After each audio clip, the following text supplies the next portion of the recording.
Hey guys, thank you so much for joining me in another video. So as you can tell based on the title, we are going to be talking about made in Italy handbags, worker exploitation, what is being done about it. And of course, we like to talk about things on this channel as it relates to luxury handbags. This made in Italy label, I think, has often been associated with luxury, craftsmanship, and quality. It is one of the more so defining aspects of what makes something luxurious. The made in Italy, made in France, made in Spain labels. I think about a lot of the brands I love. A lot of them make their handbags, their leather goods in Italy. However, recent revelations have unveiled a shadier side of Italy's fashion industry, flawed by labor exploitation and very unethical practices. And in response to all of this, Italian authorities, fashion industry stakeholders have signed a memorandum of understanding aimed at combating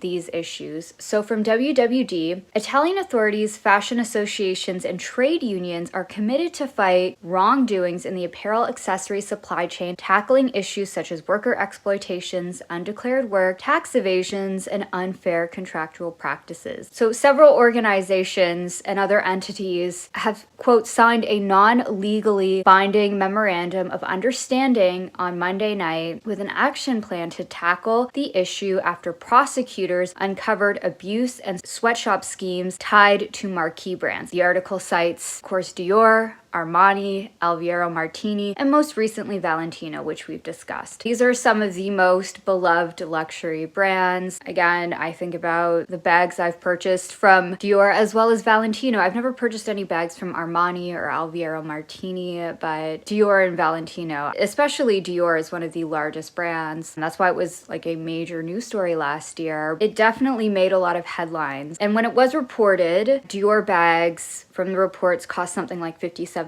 to make. They were selling for something like $2,700 at the time. These bags were made in these third-party factories that were subcontracted by Dior. We also learned recently with Valentino, we discussed this, I think, almost been like 2 weeks almost at this point, but for Valentino bags, these cost anywhere from 35 to 75 euros, and according to reports, were later sold for around 1,900 to 2,200 euros, according to these recent reports. But it's not just the cost of these bags, it's more than just that. It's about how these workers have been forced to work in unsafe conditions, where it was reported how safety guards were removed from machines to increase production. Workers had to sleep on site. They were kept available for around-the-clock production. Some of these factories and power usage data also showed continuous day-to-night cycles. We've already discussed these topics at length, but the worker exploitation is, to me, what is most disturbing. So what this memorandum wants to focus on is creating a database of brand suppliers and their workforces. Supply chain firms are encouraged to voluntarily enter data on tax compliance and labor law adherence, with updates at least every 6 months. Fashion brands are expected to raise awareness of this platform among their suppliers and urge participation. The Lombardy region government will issue a 6-month renewable certificate of transparency to firms that sign up. While this seems like, move in a good direction, to sort of nudge brands in the right direction. That's what this feels like, right? But there are a lot of limitations to a agreement like this. While this memorandum represents a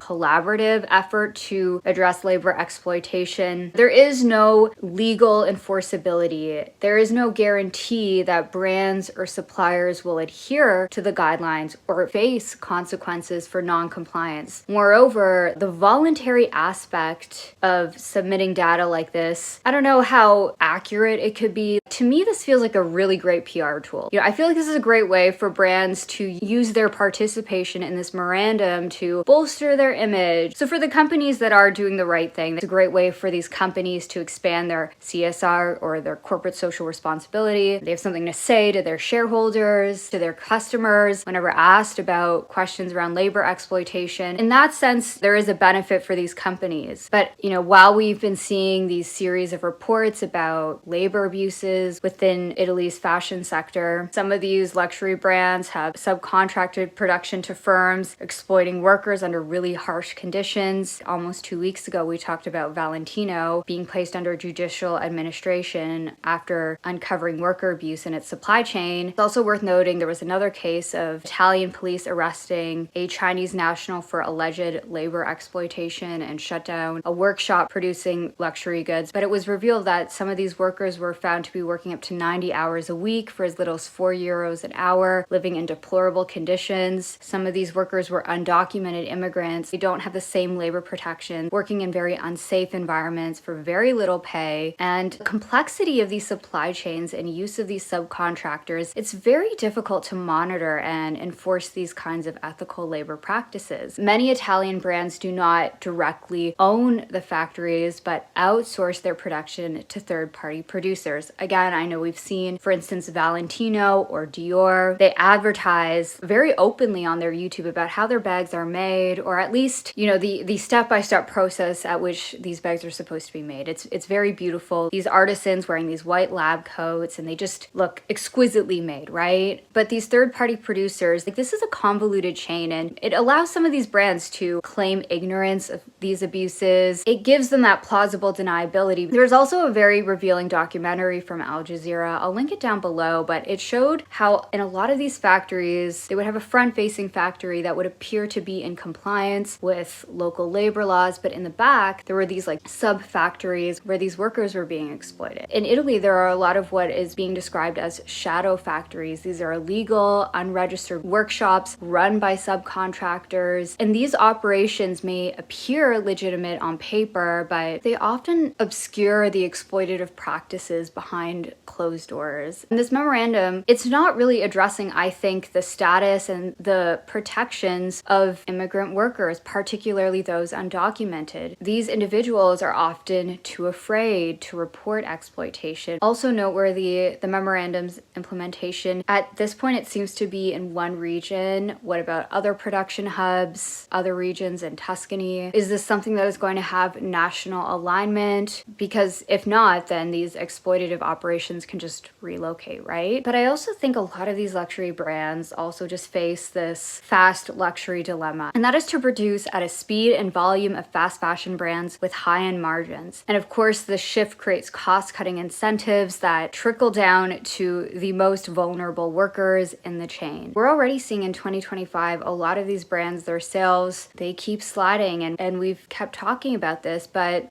brands are going to continue to cut corners where they think that they can potentially get away with. At the end of the day, this is just something that is very symbolic, and I think it's important that there is an attempt to reform things. More outlets are discussing this and more coverage on the issues around labor abuses. But I also think addressing labor exploitation requires a concerted effort from all stakeholders, governments, brands, suppliers, workers, and I also think consumers. What does this Made in Italy label really stand for? Does it mean quality?